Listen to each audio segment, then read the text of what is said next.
আপনি কি জানেন স্কুলে ভালো রেজাল্ট করলেই ধনী হওয়া যায় না? আপনি কি কখনো ভেবেছেন কেন কিছু মানুষ বছরের পর বছর কাজ করেও গরিব থাকে, আর কিছু মানুষ নিজের টাকাকেই নিজের হয়ে কাজ করায়? রবার্ট কিওসাকির লেখা রিচ ড্যাড পুয়ার ড্যাড বইটি আমাদের শেখায় কিভাবে ধনী ও গরিবদের চিন্তাভাবনার পার্থক্য জীবনকে সম্পূর্ণভাবে বদলে দিতে পারে। আজকের এই ভিডিওতে আমরা জানব সেই 6টি গুরুত্বপূর্ণ শিক্ষা যা লেখক তার জীবনের 2জন বাবার চিন্তা থেকে পেয়েছেন। একজন ছিলেন তার জন্মদাতা পিতা, highly educated but poor dad. আরেকজন ছিলেন তার বন্ধুর পিতা, কম শিক্ষিত কিন্তু আর্থিকভাবে সফল, রিচ ড্যাড। পার্থক্য 1, চাকরির নিরাপত্তা বনাম অর্থনৈতিক স্বাধীনতা। পুয়ার ড্যাড সবসময় বলতেন, একটা ভালো চাকরি খোঁজো, সরকারি চাকরি হলে সবচেয়ে ভালো। তার বিশ্বাস ছিল নিরাপত্তা সবচেয়ে বড় বিষয়। তার জন্য সফলতা মানে ছিল একটি স্থায়ী চাকরি ও নিয়মিত বেতন। অন্যদিকে রিচ ড্যাড বলতেন, তোমার কাজ হওয়া উচিত এমন কিছু তৈরি করা যেখানে তুমি নিজে কাজ না করলেও আয় হতে থাকে। তিনি বিশ্বাস করতেন স্বাধীনতাই আসল সফলতা। চাকরি একটি সাময়িক সমাধান, কিন্তু আসল সমাধান হলো নিজের সম্পদ তৈরি করা।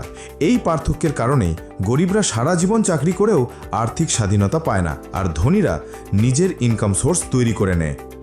মূল শিক্ষা: শুধুমাত্র চাকরি করলে আপনি কখনোই ধনী হবেন না। নিজের জন্য ইনকাম জেনারেটিং অ্যাসেট তৈরি করাটাই সঠিক রাস্তা। পার্থক্য 2, আমার পক্ষে সম্ভব না বনাম আমি কিভাবে পারি।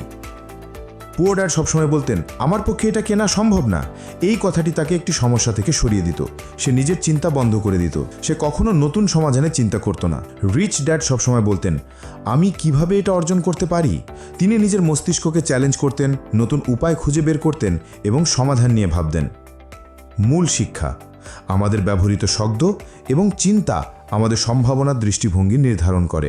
এক পক্ষ চিন্তাকে বন্ধ করে আর অন্য পক্ষ চিন্তার দরজা খোলে। পার্থক্য 3, টাকার জন্য কাজ বনাম টাকা তোমার জন্য কাজ করে। পুয়ার ড্যাড সারা জীবন বেতনভোগী ছিলেন। তিনি বিশ্বাস করতেন কষ্ট করে টাকা উপার্জন করতে হয়। তার মাসিক আয় ছিল তার জীবনের কেন্দ্র। রিচ ড্যাড শেখাতেন টাকা যেন তোমার হয়ে কাজ করে। তিনি বলতেন, আমার ব্যবসা, আমার সম্পদ, আমার বিনিয়োগগুলো আমার জন্য কাজ করে। এই মানসিকতা একজন মানুষকে কর্মজীবী থেকে উদ্যোক্তায় রূপান্তর করে।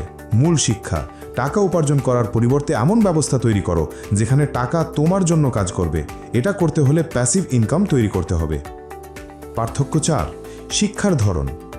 পুয়ার ড্যাড বলতেন, ভালো গ্রেড পাও, ভালো ডিগ্রি নাও, ভালো চাকরি জুটবে, কিন্তু তিনি কখনো আর্থিক শিক্ষা দেননি। রিচ ড্যাড বলতেন, শিক্ষা অবশ্যই দরকার, কিন্তু সেটা এমন শিক্ষা হওয়া উচিত যা তোমাকে টাকার নিয়ন্ত্রণ শেখাবে। তিনি বিশ্বাস করতেন যদি আপনি আর্থিক শিক্ষা না পান তাহলে যতই টাকা উপার্জন করুন সব শেষ হয়ে যাবে। মূল শিক্ষা: স্কুল আমাদের জীবনের জন্য প্রস্তুত করে না, জীবিকা নির্বাহের জন্য করে। কিন্তু আর্থিক স্বাধীনতা পেতে হলে আমাদের নিজে নিজে শিখতে হবে কিভাবে টাকা ব্যয় ও বিনিয়োগ করতে হয়। পার্থক্য 5, ঝুঁকি নেওয়া বনাম নিরাপত্তা খোঁজা। পুয়ার ড্যাড সবসময় নিরাপদ পথ খুঁজতেন। তিনি ঝুঁকি নিতে ভয় পেতেন। রিচ ড্যাড বলতেন, ঝুঁকি না নিলে কখনোই উন্নতি সম্ভব নয়। তবে তার ঝুঁকি নেওয়া ছিল পরিকল্পিত। তিনি শেখাতেন কিভাবে তথ্য সংগ্রহ করে, বিশ্লেষণ করে ঝুঁকি নেওয়া যায়। মূল শিক্ষা: নিরাপত্তা কখনো আপনাকে ধনী করতে পারবে না। সঠিক ঝুঁকি এবং সেই ঝুঁকি ব্যবস্থাপনার ক্ষমতাই আপনাকে সামনে এগিয়ে নেবে। উপসংহার: রিচ ড্যাড পুয়ার ড্যাড শুধুমাত্র ধনী হওয়ার উপায় শেখায় না, এটা আমাদের শেখায় কিভাবে ধনীদের মতো ভাবতে হয়। জীবন ও অর্থের প্রতি দৃষ্টিভঙ্গি পরিবর্তন করলেই আর্থিক উন্নতি সম্ভব। এই বই থেকে আমরা যা শিখলাম, শুধুমাত্র ভালো চাকরি নয়, ইনকাম জেনারেটিং অ্যাসেট তৈরি করো, নিজের চিন্তাকে উন্মুক্ত রাখো, আর্থিক শিক্ষা গ্রহণ করো, টাকা যেন তোমার জন্য কাজ করে, ঝুঁকি নিতে শেখো কিন্তু জ্ঞান সহ নাও। আপনিও যদি এই শিক্ষাগুলোকে জীবনে প্রয়োগ করেন তাহলে আপনিও আপনার রিচ ড্যাড হয়ে উঠতে পারেন। এই ভিডিওটি ভালো লাগলে লাইক দিন, বন্ধুদের সঙ্গে শেয়ার করুন এবং কমেন্টে লিখে জানান পরবর্তী কোন বইটি সারাংশ আপনি দেখতে চান। সাবস্ক্রাইব করুন বই ভিস্তাতে, কারণ আমরা এখানে বই পড়ি মন দিয়ে আর বুঝি হৃদয় দিয়ে। ধন্যবাদ।